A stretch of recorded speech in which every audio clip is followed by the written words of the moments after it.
पिछले लेक्चर में हम लोगों ने some basic concepts of chemistry के जितने रूल्स हैं उनको कर लिया था और शुरुआत में छोटी मोटी बातें कर ली थी।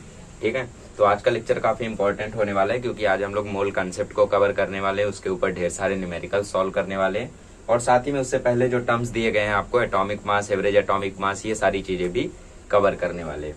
ठीक है, तो चलिए शुरू करते हैं एटॉमिक मास से। Wait a minute, protons. ठीक है, तो ये होता है हम लोगों का एटॉमिक मास। तो देखिए एटॉमिक मास को अगर हम लोग मेजर करने जाएं तो यहाँ पे दिया है कि हाइड्रोजन का एटम का मास कितना है 1.6736 इंटू 10⁻⁻24 ग्राम, इतना मास है हाइड्रोजन के एटम का। ठीक है, तो अगर मैं इसको नॉर्मली लिखने जाऊं तो मुझे क्या करना होगा, देखो इतनी बड़ी पहले हमें याद करनी पड़ेगी ये चीज कि इतना बड़ा नंबर हमें याद कैसे होगा। ये तो सिर्फ हाइड्रोजन का, यहाँ पे ऑक्सीजन का भी दिया हुआ है। ऑक्सीजन का है 26.56896 इंटू 10⁻24 ग्राम। बताओ भाई इतने सारे लोगों का हम कैसे याद कर लेंगे, है ना। तो हम लोगों ने क्या किया, मतलब IUPAC ने क्या किया कि सभी का एटॉमिक मास जो है उसको कार्बन के रिलेटिव में निकाला। क्या किया, कार्बन का जो C12 वाला आइसोटोप था, ठीक है, आइसोटोप कौन होते हैं जिनका एटॉमिक नंबर सेम होता है बट एटॉमिक मास अलग अलग होता है। ठीक है, तो C12 को आप लोग ऑलरेडी जानते हो, लास्ट ईयर आपने कार्बन डेटिंग मेथड पढ़ा होगा। तो C12 कार्बन 12 जो था, IUPAC ने कहा कि हम लोग एक यूनिट लेंगे 12 एटॉमिक मास यूनिट, ठीक है, 12 AMU, जो बराबर होगी मास ऑफ C12 के। ठीक है, तो AMU एटॉमिक मास यूनिट की वैल्यू क्या होगी, 12 नीचे जाएगा तो ये हो जाएगा 1/12, है ना, इंटू मास ऑफ 1 C12। अब मास ऑफ 1 C12 कितना है, मास ऑफ 1 C12 यहाँ पे दिया हुआ है 1.992648 इंटू 10⁻⁻23 ग्राम। अब ये कैंसलेशन यहाँ पे होगा तो फाइनल आंसर आ गया 1.66056 इंटू 10⁻⁻24 ग्राम। ठीक है, इसको हम लोग यूनिफाइड मास भी बोलते हैं और इसको हम लोग रिप्रेजेंट करते हैं U से। U को डेल्टन भी आप लोग बोल सकते हो। ठीक है, रिसेंटली इसको चेंज किया गया, इधर इसको एटॉमिक मास यूनिट बोला करते थे। ठीक है, यूनिफाइड मास। तो इसके रिलेटिव में हम लोग सभी का एटॉमिक मास कैलकुलेट करते हैं, वरना आप ही सोचो ना कि ऑक्सीजन 16 ग्राम का कैसे होने लगा। जैसे एक एग्जांपल करूंगा तो आपको अच्छे से समझ में आ जाएगा। ठीक है, तो मैं फालतू चीजें रफ करता हूँ, इंपॉर्टेंट चीजें वहां लिखता हूँ और इसको रिवाइज कराता हूँ कि आखिर मैंने बोला क्या। ठीक है, तो सबसे पहले इतनी छोटी छोटी यूनिट्स हुआ करती थी कि अगर उनको लेके हम लोग मेजरमेंट करें, बाकी सारी चीजें करें तो काफी डिफिकल्टी हो सकती थी। तो IUPAC ने 1961 में क्या किया, उन्होंने एक नई चीज को स्टैब्लिश किया, that is AMU atomic mass unit, जिसको आजकल यूनिफाइड मास भी बोलते हैं। उन्होंने बोला 12 एटॉमिक मास यूनिट्स को हम लोग इक्वल मान लेते हैं मास ऑफ 1 C12, इसके इक्वल हम लोग मान लेते हैं। ठीक है, ऐसा उन्होंने मान लिया। क्यों मान लिया, क्योंकि एक्सपेरिमेंट ऐसा दिखा रहा था कि ये सच में इक्वल आ रहे थे। ठीक है, एटॉमिक मास यूनिट तो एक नई यूनिट थी। ठीक है, तो फाइनली सब कुछ एक्सपेरिमेंटल ही होता है, बस हम अपनी थ्योरीज को कवर करते। तो अगर मैं 12 को वहां भेजूं तो atomic mass unit is equal to हो जाएगा mass of 1 C12 divide by 12। ठीक है, अब मास ऑफ 1 C12 कितना होता है, यहाँ पे वैल्यू दी हुई है 1.99 मल्टीप्लाइड बाय 10⁻⁻23 डिवाइड बाय 12। आप इसको सॉल्व करोगे तो इसको हम लोग नियरली मान लेते हैं 2 के इक्वल है। ठीक है, बाकी इसको हम कैंसिल करेंगे, लास्ट में आंसर आ जाएगा 1.66 इंटू 10⁻⁻24। ये यूनिफाइड मास की वैल्यू आ गई। ठीक है, तो इसके रिस्पेक्ट में, ध्यान से, इसके रिस्पेक्ट में हम लोग बाकियों का एटॉमिक मास कैलकुलेट करेंगे। इतना समझे, करेंगे तो, लेकिन अभी कैलकुलेट करूंगा तो ज्यादा अच्छे से समझ में आएगा। जैसे देखो यहाँ पे दिया है 1 atomic mass unit is exactly defined, मतलब उसको डिफाइन कर दिया गया कि वो एग्जैक्टली इक्वल है 1/12 मतलब 1/12 द मास ऑफ 1 C12, मतलब multiply by mass of 1 C12। ठीक है, तो ये थ्योरी समझ में आ रही है अच्छे से। तो इसके रिस्पेक्ट में हम लोग बाकियों का एटॉमिक मास कैलकुलेट करेंगे। जैसे पहले मुझे भी डाउट आता था कि यार इनका, कभी कभी मैं सुनता हूँ कि मास सिर्फ इतना ही है, तो एटॉमिक मास इतना ज़्यादा कैसे हो गया। ठीक है, पहले हम लोग एटॉमिक मास कवर कर लें, फिर मॉलिक्यूलर मास देखते हैं। ठीक है, तो जैसे यहाँ पे एक क्वेश्चन दिया हुआ है कि एक ऑक्सीजन एटम का जो मास है, mass of 1 oxygen atom is 26.56896 into 10⁻⁻24 ग्राम। तो आप मुझे बता दो कि एटॉमिक मास ऑक्सीजन का क्या होगा U में। ठीक है, तो U में निकालने के लिए हम लोग क्या करेंगे, हम लोग क्या करेंगे 26, मतलब इसका जो मास है ना वो इससे डिवाइड कर देंगे, क्योंकि हम रिलेटिव एटॉमिक मास यहाँ पे निकाल रहे हैं। ठीक है, तो चलिए फटाक से डिवाइड कर देते हैं, आंसर आ जाएगा 26.5 मल्टीप्लाई बाय 10⁻⁻24 डिवाइड में है 1.6 इंटू 10⁻⁻24। देखो ये खत्म हो गया, तो हमारे पास बचा 26 डिवाइड बाय 1.6। ठीक है, डेसिमल हटा दो, यहाँ 0 लगा दो, अब डिवाइड कर दो।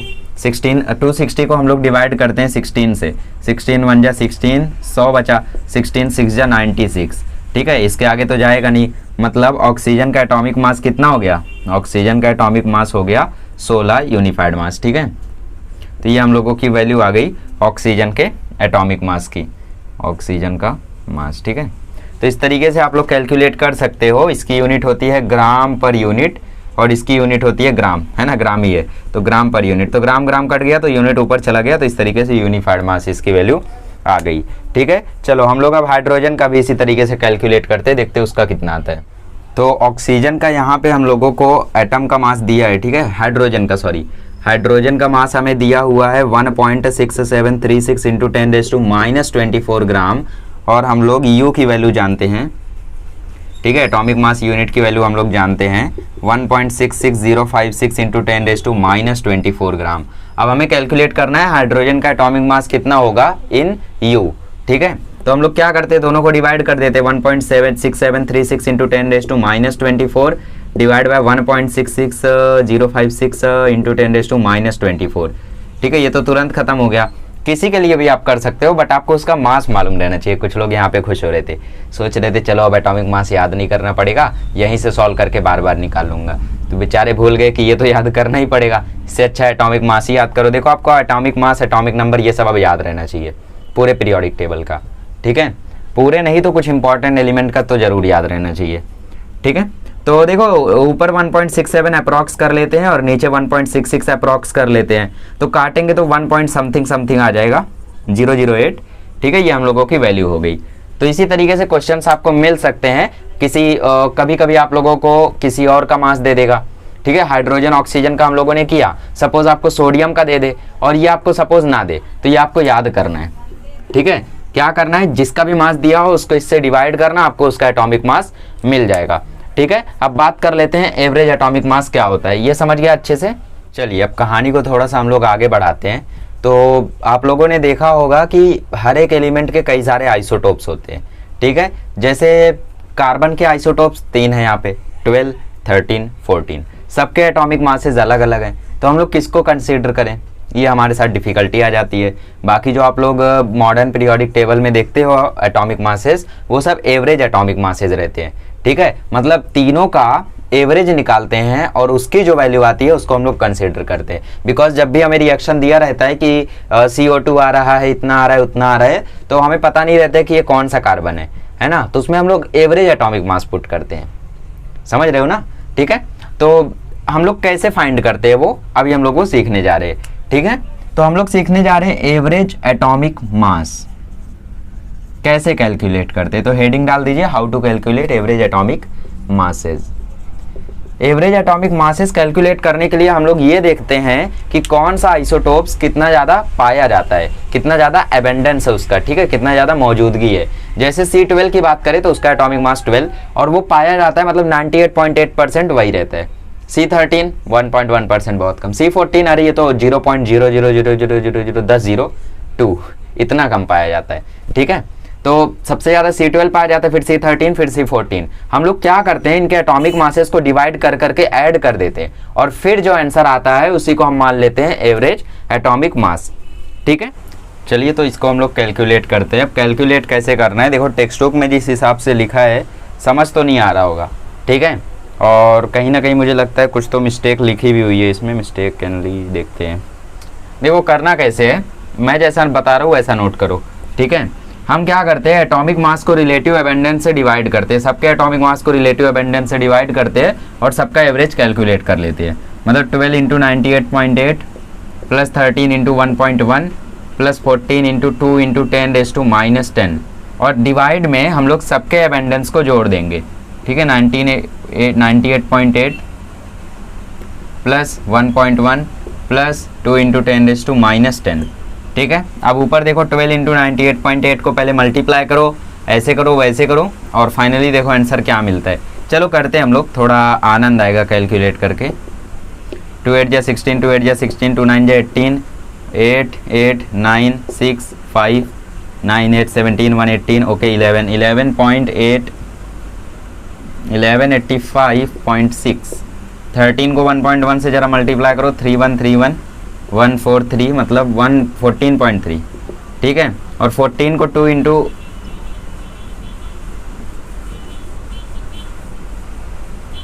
ठीक है 14 को 2 से मल्टीप्लाई करोगे तो 28 इंटू 10⁻⁻10। तो इसको तो मल्टीप्लाई करना थोड़ा डिफिकल्ट है, नीचे ही एडिंग कर लेते पहले। 98.8 प्लस 1.1 वो हो जाएगा 99.9 प्लस 2 इंटू 10⁻10, ठीक है। 1185.6 में 14.3 जोड़ दो, 1185.6 में 14.3 जोड़ दो, 9। एक काम करते हैं, इसको हम लोग 4 मान लेते हैं, ठीक है, थोड़ा इजी हो जाएगा। 6 4 10 अप्रॉक्सीमेशन है, कर सकते हो आप लोग, ठीक है। तो देखो आ गया 1200 ऊपर, प्लस 28 इंटू 10⁻10। और नीचे भी हम लोग क्या करते हैं, 99.9 को 100 मान लेते हैं, तो 100 प्लस 2 इंटू 10⁻10, ठीक है। अब देखो कैलकुलेशन थोड़ा सा इजी हो गया है, ठीक है। तो अभी हमें पॉइंट्स लगाने ही होंगे। 1200 प्लस -10 है, तो 28 के आगे 10 जीरो लगा के पॉइंट लगाओ, 1 2 3 4 5 6 7 8 28, ठीक है। यहाँ पॉइंट लगा दो, 1 2 3 4 5 6 7 8 9 10।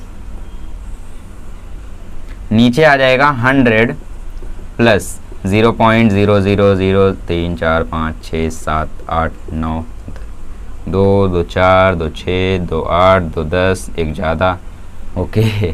तो ये हो गया हम लोगों का, ठीक है। ऊपर जोड़ोगे तो 12.0028 आएगा, नीचे जोड़ोगे तो 100.0028 आएगा। तो बताओ इतना सारा 0 हमें जोड़ने की ज़रूरत है क्या? कोई ज़रूरत नहीं है, हटाओ इसको, ठीक है। तो इसको बोलते हैं अप्रॉक्सीमेशन, हम लोग उसको मानेंगे ही नहीं, मान लेते वो है ही नहीं, ठीक है। तो देखो 0 खत्म, आंसर आ गया 12, मतलब इसका एवरेज एटॉमिक मास होता है 12। टेक्स्ट बुक में जिस हिसाब से लिखा है मुझे लगता है उसमें ऐसा लिखा हुआ है कि 12 इंटू 98.89 डिवाइड बाय 100, ठीक है।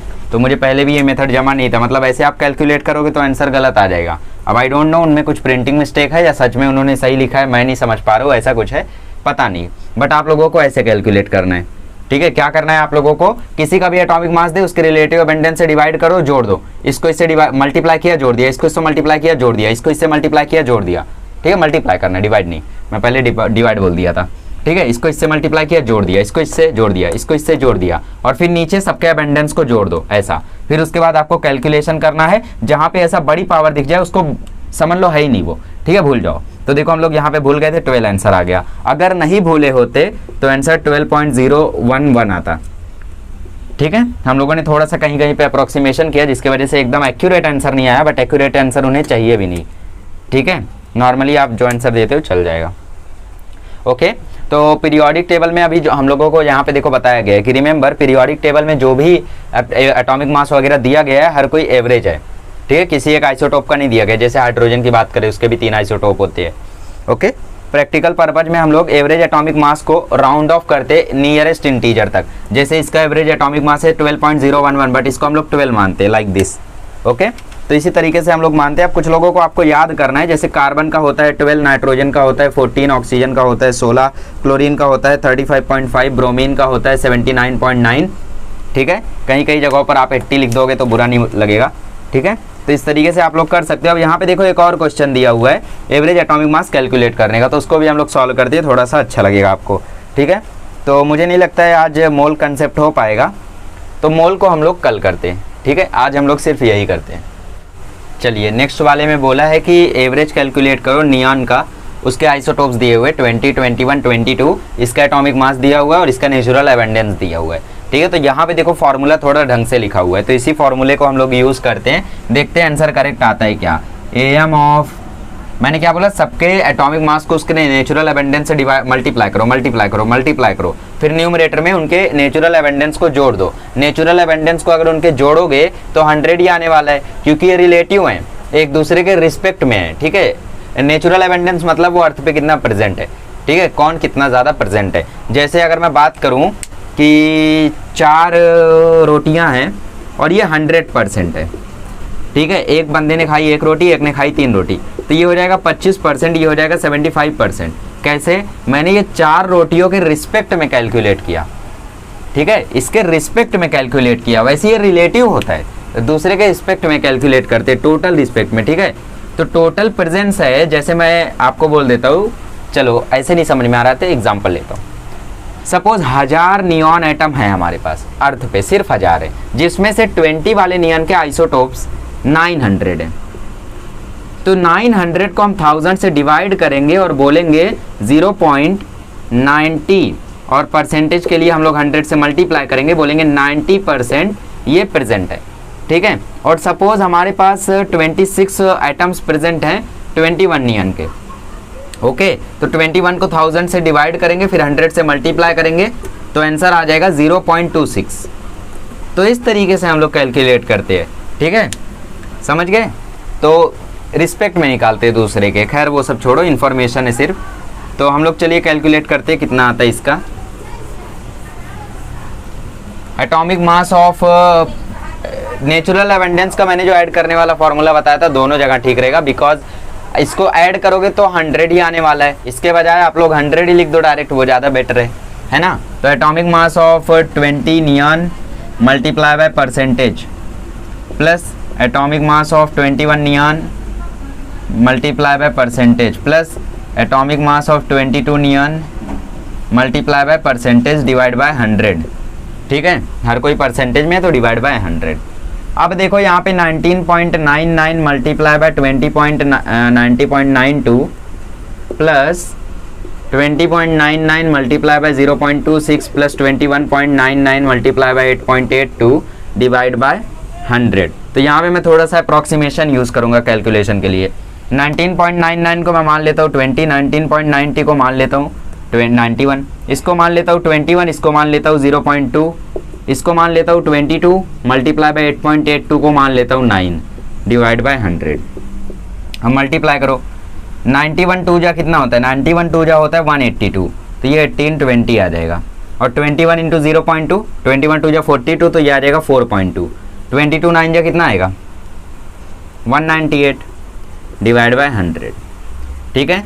1820 में 198 जोड़ो तो कितना आ जाएगा, पहले 1820 में 4.2 जोड़ दो तो ये आ जाएगा 1824.2 को हटा दो, अप्रॉक्सीमेशन करो, और उसमें 198 जोड़ दो, फिर 100 से डिवाइड कर दो, ठीक है। हम लोग 100 से ऐसे भी डिवाइड कर सकते हैं, देखो कैसे, 100 है ना, तो सबके 2 पीछे पॉइंट लगा दो और फिर ऐड कर दो, ऐड करोगे तो कितना आएगा देखो। अच्छा, कुछ लोग समझ नहीं पाए कैसे कर दिया मैंने, सब हाई कैलकुलेशन है। देखो 100 है ना, तो क्या करते हैं, 1824 को 198 से जोड़ दो, जोड़ोगे तो कितना आएगा 9312, 20.22, और 20.22 को 100 से डिवाइड करोगे, ओके 2022 को 100 से डिवाइड करोगे तो 20.22 आ जाएगा, ठीक है। तो यहाँ पे देखो आंसर 20.17 आया, हम लोगों का 20.22 आया, तो पॉइंट से हटा दो आप लोग तो आंसर करेक्ट हो जाएगा, ठीक है। बाकी 20.17 को हम लोग 20.2 भी लिख सकते हैं। तो हम लोगों ने यहाँ पे अप्रॉक्सीमेशन किया जिसकी वजह से ऐसा आया, चलता है, ठीक है, आंसर करेक्ट माना जाएगा। चलिए आगे बढ़ें, ओके। सो अब हम लोग सीख लेते हैं मॉलिक्यूलर मास या फॉर्मूला मास। दोनों बात एक ही है, मतलब कैलकुलेशन करने का तरीका एक ही होगा, बट दोनों के जो एलिमेंट्स होंगे उसमें डिफरेंस होंगे, ठीक है। मॉलिक्यूलर मास हम लोग किसके लिए यूज़ करते हैं, जहाँ पे मॉलिक्यूल्स होते हैं। जैसे मैंने आपको बोला O2 का मॉलिक्यूलर मास फाइंड करो, तो O2 क्या इज अ मॉलिक्यूल, ठीक है। बट मैं बात कर दूँ यहाँ पे NaCl की, तो NaCl एक मॉलिक्यूल नहीं है, एनायन और कैटायन है, और इन लोग अरेंज रहते हैं 3 डायमेंशनल स्ट्रक्चर में, ठीक है। 3 डायमेंशनल मतलब ऊपर नीचे और एक पीछे या आगे, ठीक है, प्लेन में अरेंज रहते हैं इन लोग। तो ऐसे 3 डायमेंशनल स्ट्रक्चर के लिए हम लोग फार्मूला मास बोलते हैं, और नॉर्मली हम लोग मॉलिक्यूलर मास बोलते हैं, ठीक है। बात एक ही, आप लोग बोल सकते हो, चलेगा, ठीक है। तो हमें कैलकुलेट कैसे करना है वो सबसे ज़रूरी बात है। जैसे मैं आपको बोलूँ मॉलिक्यूलर मास क्या होता है, उसकी मैं सबसे पहले डेफिनेशन लिख देता हूँ, ओके। तो एटॉमिक मास मॉलिक्यूलर मास क्या होता है, मॉलिक्यूलर मास होता है sum of average atomic masses, average atomic masses, remember, ठीक है। हो सके तो आप लोग लास्ट ईयर की मॉडर्न पीरियोडिक टेबल वाला चैप्टर खोलो साइंस की बुक में, साइंस 1 की बुक में, और मेरे साथ आप क्वेश्चंस को सॉल्व करते जाओ, ठीक है। अगर आपके पास बुक बची है तो, अगर आपने रॉकेट बना के उड़ा दिया तो कोई फ़ायदा नहीं, ओके, वरना PDF ही खोल लो स्प्लिट स्क्रीन में। देखो एटॉमिक मासेस वो होते हैं, अभी नहीं, जब मैं क्वेश्चन दूंगा तब। Atomic masses, average atomic masses के हम लोग टोटल करेंगे, ठीक है, उन एटम्स के जो एलिमेंट्स में रहते हैं। डेफिनेशन से तो हमें समझ में नहीं आता, उल्टा घूम ही जाते हम लोग। जैसे CO2 है, जो हमें पता रहता है वो भी भूल जाते हैं। तो CO2 में O और कार्बन, ऑक्सीजन और कार्बन क्या है, एटम्स है, ठीक है। तो इनके एवरेज एटॉमिक मासेस का हम लोग सम करेंगे, कार्बन का ऑक्सीजन का एवरेज एटॉमिक मास का हम लोग सम करेंगे, और उसको सम करके जो आंसर आएगा वो होगा हमारा मॉलिक्यूलर मास, ठीक है। तो इसका जनरल फॉर्मूला क्या होता है, number of atom into average atomic mass of that atom plus number of atom multiply by average atomic mass of that atom, ठीक है। मतलब यहाँ पे आप जिसका निकालना चाहते हो उसके नंबर ऑफ एटम्स देखो, मल्टीप्लाई कर दो उसके एटॉमिक मास से, प्लस दूसरे वाले का नंबर ऑफ एटम देखो, मल्टीप्लाई कर दो एटॉमिक मास से। ये लिखने की जरूरत नहीं है, समझने की जरूरत है। जैसे CO2 का अगर मैं कैलकुलेट करूँ तो कार्बन का एटॉमिक मास होता है 12, ऑक्सीजन का एटॉमिक मास होता है 16। नंबर ऑफ एटम, कितने नंबर ऑफ एटम्स हैं यहाँ पे, कितने कार्बन हैं, एक ही है, तो 1 इंटू एवरेज एटॉमिक मास क्या होता है कार्बन का 12, प्लस एटम्स कितने हैं यहाँ पे ऑक्सीजन के 2, एटॉमिक मास कितना होता है ऑक्सीजन का एवरेज 16, तो 1 12 जा 12, 2 16 जा 32, तो 44 यूनिट आंसर आ जाएगा, ठीक है। समझ गए, काफ़ी इजी है। चलो एक और कर लो, H2O का निकाल लो। चलो H2O के लिए क्या करोगे, number of atoms multiply by atomic mass, इसका 1 होता है, इसका 16 होता है, ठीक है, एक नहीं, ठीक है, इसका 1 होता है, इसका 16 होता है। 2 इंटू 1, क्योंकि 2 एटम्स है तो 2 एटॉमिक मास 1, ठीक है, प्लस इधर कितना ऑक्सीजन 1, तो 1 इंटू 16। रट्टा नहीं मारना है, याद करना है, रट्टा नहीं मारना है, याद करना है। ये चीज़ें आपको 9th में भी थी, 8th में भी थी, बट आपने उस समय ध्यान नहीं दिया, अब ध्यान दो, ठीक है, क्योंकि अब ये दोबारा नहीं आएगा। 8th में नहीं समझ पाए, 9th में आया, 9th ने समझ नहीं पाए, फिर से आया है, बट अब नहीं आने वाला है, ठीक है। 2 1 जा 2, 1 16 जा 16, आंसर आया 18 यूनिट्स, ओके। तो अब मैं आपको ढेर सारी क्वेश्चन दे देता हूँ, आपको प्रैक्टिस हो जाएगी। चलिए, तो एक्सरसाइज वगैरह सारे क्वेश्चंस मैंने यहाँ पे ऐड कर दिए हैं आपके लिए, ठीक है। कुछ मतलब सब कुछ कहीं ना कहीं सॉल्व एग्जाम्पल से है, एक्सरसाइज से है, ठीक है, NCERT से है, वही सारे क्वेश्चन मैंने यहाँ पे ऐड कर लिए, और सबके एटॉमिक मासेस मैंने यहाँ पे लिख दिए हैं। तो फटाफट आप कैलकुलेट करके सबका आंसर लिखें, फिर कमेंट करें कि किसका किसका आपका करेक्ट आया, ठीक है। ओके, सो ये हम लोगों का लास्ट टॉपिक है। बाकी मोल कंसेप्ट काफ़ी बड़ा हो जाता है, मतलब बोर्ड की बात करें तो छोटा ही है, बट JEE लेवल के लिए काफ़ी बड़ा हो जाएगा। टोटल यहाँ पे R न्यूमेरिकल्स है, A से लेके R तक, तो ये सारे न्यूमेरिकल्स भी अगले वीडियो में मैं कवर करूँगा, टेंशन मत लो, ठीक है। तो मोल कंसेप्ट के लिए इसलिए मैं सेपरेट वीडियो बनाऊंगा, आज तो ये सब कराने में टाइम चला गया। चलो बताओ किसका किसका आंसर आया।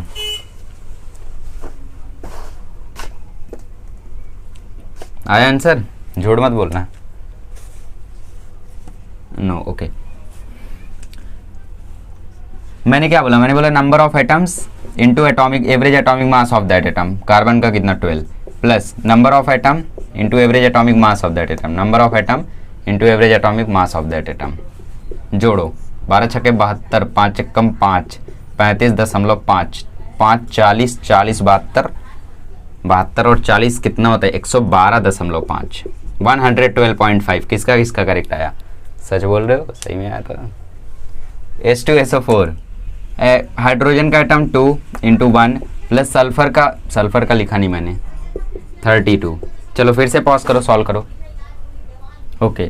1 इंटू 32 प्लस 4 ऑक्सीजन 4 है ना, और ऑक्सीजन का होता है 16, 2 1 जा 2, 32, 64 आया 100, अरे 100 आएगा, ऐसा करोगे 98 आएगा। कुछ लोग डर गए होंगे, अरे मेरा गलत आ गया, Na का होता है 20, ओके, तो Na का भी मैंने नहीं लिखा। चलो Na का होता है 23, एक ही है, क्लोरीन का होता है 35.5, जोड़ दो कितना आ जाएगा, ओके, आपकी टेक्स्ट बुक में 58.5 ना, हाँ, यूनिफाइड मास। CuNO3 और यहाँ पे 2 भी है, इसका भी ध्यान रखना। कुछ लोग यहाँ पे गलती किए होंगे, ये 2 जो होता है ना ये दोनों के साथ रहता है और मल्टीप्लाई में रहता है। तो अगर मैं इसको लिखना चाहूँ तो मैं इसको ऐसा लिखूंगा CuN2O6 ऐसा। अब बताओ, अब सॉल्व कर लो पॉज करके, देखो कितना आता है। कॉपर 1 तो 1 × 63.5, नाइट्रोजन 2 तो 2 × 14, ऑक्सीजन 6 तो 6 × 12, ये आ गया 63.5, 14 2 × 28 और ये 72, ये हो गया 100 तो 163.5। NH2CONH2 इसका बताओ, कुछ लोग यहाँ भी लटके होंगे। जस्ट अ मिनट, मैं मार्कर चेंज कर लूँ, रो रहे हैं बेचारे मार्कर लोग, बोल रहे हैं कहाँ फंस गए हम, रेड वाला किधर गया। ओके, NH2 नाइट्रोजन 1 तो 1 × 14, हाइड्रोजन 2 तो 2 × 1, CO C कितना है भाई, कार्बन 12 एक ही है तो 1 × 12, प्लस ऑक्सीजन भी एक ही है तो 1 × 16, नाइट्रोजन फिर से 1 तो 1 × 14, हाइड्रोजन 2 × 1, ऐड करो 14 2 12 16 14 2, जोड़ो 2 2 4 20 34 48 60, 60 आएगा क्या, देख लो। देखो 60 लाने का तरीका बताता हूँ, 2 इसमें माइनस करो, 2 इसमें माइनस करो, नहीं 60 नहीं आएगा। फिर से करते 14 14 28 30 32 और 48, ओके 60 आ रहे हैं, वाओ। ओके तो ये 12 हो जा रहा है, अच्छा 6 है ना इसीलिए, ठीक है। तो अब मैं इसको रफ करके कराता हूँ। तो कहाँ तक हो गया, NH2CONH2 तो NH3 का चल रहा है ना, N कितना 1, इसका कितना 14, हाइड्रोजन कितना 3, 14 + 3 कितना आ गया 17, CH3 देखो 2 कार्बन है ना तो सीधा लिख दो 2 × 12, हाइड्रोजन देखो 4 है तो 4 × 1, ऑक्सीजन देखो 2 है तो 2 × 16, 2 12 24, 4 32, 32 4 36, 36 24 60, ठीक है। इसको निकालते फटाफट, लास्ट है कार्बन 2 तो 2 × 12, हाइड्रोजन 5 तो 5 × 1, ऑक्सीजन 1 तो 1 × 16, फिर से हाइड्रोजन 1 तो 1 × 1, ओके 2 12 जा 24, 5 एकम 5, 16 एकम 16, 1 एकम 1, ठीक है। 16 5 21, 21 और ये 25, ये देखो 24 25 30 46 ऐसे निकालने का, ऐसे करते कैलकुलेशन, समझे। चलो तो इसी के साथ हम लोगों का ये वीडियो खत्म होता है। आज हम लोगों ने सीख लिया फार्मूला मास क्या होता है, मॉलिक्यूलर मास क्या होता है, एटॉमिक मास क्या होता है, एवरेज एटॉमिक मास क्या होता है। बहुत ही मोटी मोटी बातें थी, छोटी छोटी बातें थी और इन पर क्वेश्चंस हो सकता है आ जाएं, ठीक है। और कुछ तो है नहीं इस चैप्टर में, ओके। तो अगले लेक्चर में मिलेंगे तो हम लोग मोल कंसेप्ट को सीखेंगे और अगर सच बोलूँ तो पूरे चैप्टर में जो मोस्ट इंपॉर्टेंट चीज़ है वो है मोल कंसेप्ट। ये सब आपके लिए इसलिए दिया गया था बिकॉज कुछ स्टूडेंट ऐसे होते हैं जो 8वीं 9वीं अच्छे से पढ़ते ही नहीं है, तो उनको लॉज वगैरह पता ही नहीं होगा। ओ नो, वीडियो एंड करना पड़ेगा। Okay, thank you so much.